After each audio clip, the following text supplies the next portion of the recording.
Hello and welcome to Math Bootcamp skill number 8, adding fractions. Now this is a mysterious skill. All my students have so much trouble with that, and it's the biggest trouble is remembering it. But it's quite simple. So skill number 8, adding fractions.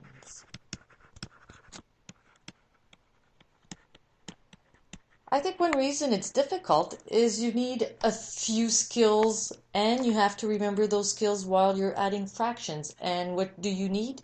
You need the skill number 7. Remember what skill number 7 was? Was finding a common denominator. When you're adding and subtracting, you need to find a common denominator. And that's very important. And when you multiply and divide, you don't need a common denominator. That's a fact that you need to remember.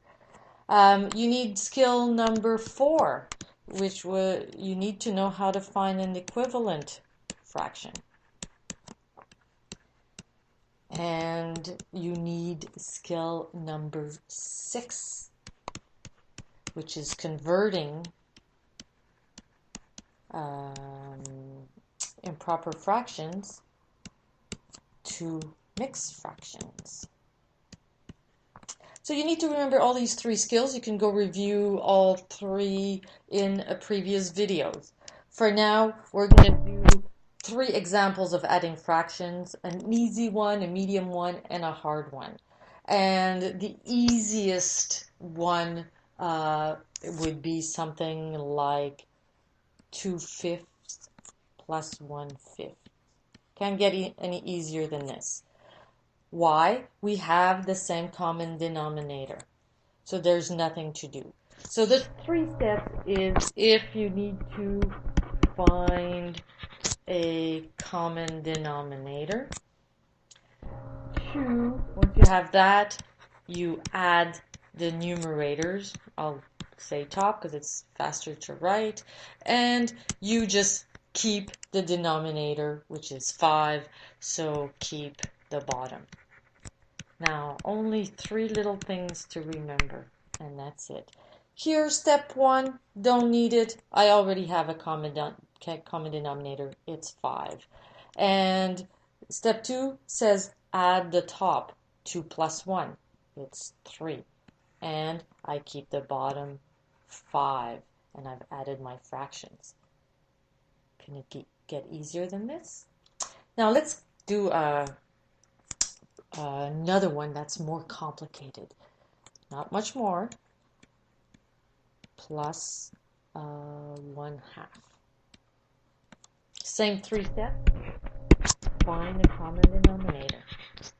What is our common denominator?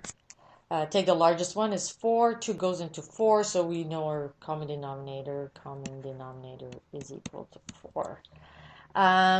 Now, before we can add the top and keep the bottom, we have to find equivalent fractions with a denominator of 4.